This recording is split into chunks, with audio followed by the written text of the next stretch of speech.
اچھا، کبھی یہ خیال آیا ہے کہ کیا آج کل کے اسکول بچوں کے اندر سیکھنے کی جو ایک فطری لگن ہوتی ہے اسے کہیں ختم تو نہیں کر رہے؟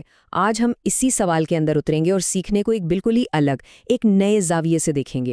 یہ ایک ایسا سوال ہے جو بہت سے والدین اور اساتذہ کو پریشان کرتا ہے۔ کیا ہمارے اسکول واقعی بچوں میں تجسس کو ابھار رہے ہیں یا انجانے میں اسے دبا رہے ہیں؟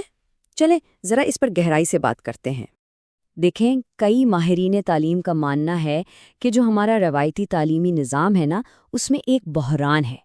اور یہ بحران صرف نمبروں یا گریڈز کا نہیں ہے، بلکہ اس بات کا ہے کہ یہ نظام بچوں کی جذباتی دنیا پر کیسے اثر انداز ہو رہا ہے۔ ذرا اس بات کی گہرائی کو سمجھیں۔ جب ایک بچے کو بار بار یہ پیغام ملتا ہے کہ اس کے احساسات کی کوئی اہمیت نہیں، بس جو بورڈ پر لکھا ہے وہ اہم ہے، تو اس سے اس کی خود اعتمادی پر کتنا گہرا اثر پڑتا ہوگا۔ اور یہ سوچیں کہ یہ سب کچھ بہت ہی چھوٹی عمر سے شروع ہو جاتا ہے۔ جب بچوں کو صرف اصولوں پر چلنا سکھایا جاتا ہے تو ان کی اپنی سوچ، ان کی انفرادیت، وہ سب کہیں دب کر رہ جاتی ہے۔ اسے پیپر کٹر کا مسئلہ بھی کہا جاتا ہے۔ مطلب ایک بچہ لفظ پیپر کٹر جانتا ہے، اس نے وہ چیز دیکھی بھی ہے، لیکن وہ ان دونوں کو آپس میں جوڑ نہیں پاتا۔ یہ تب ہوتا ہے جب علم کا تعلق حقیقی زندگی کے تجربے سے ٹوٹ جاتا ہے۔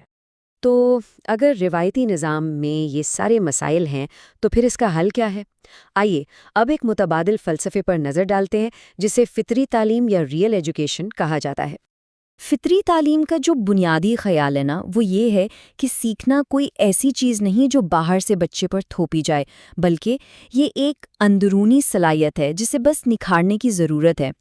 یوں سمجھیں جیسے پروسیسڈ فوڈ اور آرگینک فوڈ کا فرق ہوتا ہے۔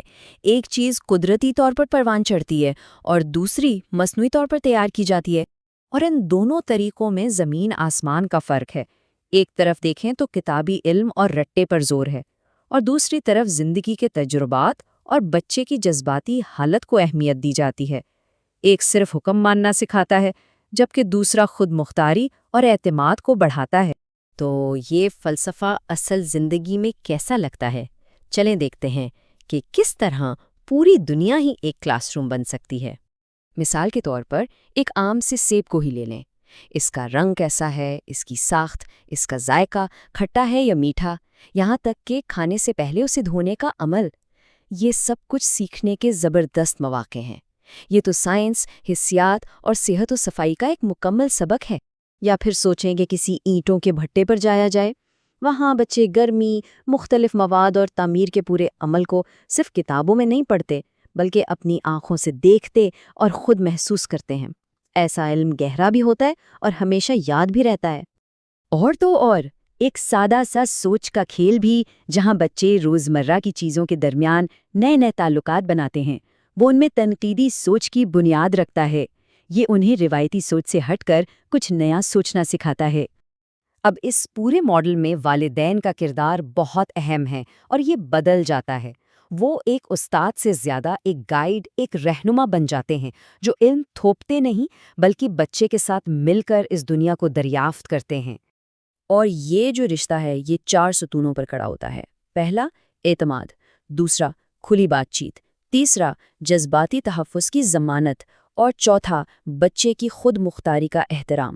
یہی وہ بنیاد ہے جس پر حقیقی سیکھنے کی عمارت کھڑی ہوتی ہے۔ جب ایک بچے کو یہ یقین ہوتا ہے نا کہ اس کے والدین ہی اس کی سب سے بڑی پناہ گاہ ہیں، تو وہ بغیر کسی ڈر کے سوال کر سکتا ہے، غلطیاں کر سکتا ہے، اور اس دنیا کو اپنی شرائط پر اپنے تجسس کے ساتھ کھود سکتا ہے۔ تو آخر میں سوال یہ پیدا ہوتا ہے کہ اس سب کا مقصد کیا ہے؟ کیا صرف اچھے گریڈز لینا؟ نہیں، یہ فلسفہ کہتا ہے کہ مقصد اس سے کہیں زیادہ بڑا ہے، اور وہ ہے ایک مکمل، ایک بہترین انسان کی پرورش کرنا۔ یہ طریقہ بچوں میں جذباتی ذہانت، تنقیدی سوچ، خود اعتمادی اور سب سے بڑھ کر سیکھنے کی زندگی بھر کی محبت جیسی مہارتوں کو پروان چڑھاتا ہے، اور یہ وہ خصوصیات ہیں جو کسی بھی امتحان یا ٹیسٹ سے کئی زیادہ اہم ہیں۔ اور اس بہترین فلسفے کو عملی جامہ پہنانے کے لیے صوبیہ نورین ایجوکیشن بائی صوبیہ کے پلیٹ فارم سے زبردست وسائل فراہم کر رہی ہیں تاکہ والدین اور اساتذہ اس سفر کو آسانی اور خوشی کے ساتھ اپنا سکیں۔ ان کے وسائل میں کیا کچھ نہیں ہے، دلچسپ کہانیاں ہیں، سوچنے پر مجبور کرنے والی مشقیں ہیں اور تخلیقی ورک شیٹس ہیں جو سیکھنے کو ایک بوجھل کام سے ایک تفریحی اور دلچسپ مہم جوئی بنا دیتی ہیں۔ اور ان کے مواد میں موضوعات کی ورائٹی دیکھیں، فطرت سے لے کر گھر تک، کھیل سے لے کر معاشرے تک، ہر چیز شامل ہے۔ پانی کے قطروں سے لے کر آسمان کے بادلوں تک، صابن کے جھاگ سے لے کر روٹی پکانے کے عمل تک، ریت مٹی اور پتھروں سے کھیلنے سے لے کر دکان کرنسی اور جیب خرچ کو سمجھنے تک، چڑیا گھر کے جانور ہوں یا گھر میں پالے ہوئے پالتو جانور، ہر روزمرہ کا تجربہ سیکھنے کا ایک انمول موقع بن جاتا ہے۔ تو سوال یہ ہے کہ کیا سیکھنے کے اس خشک اور بوجھل عمل کو ایک دلچسپ اور مشترکہ خاندانی مہم جوئی میں بدلنے کے لیے سب تیار ہیں؟ یہ تبدیلی اب ممکن ہے۔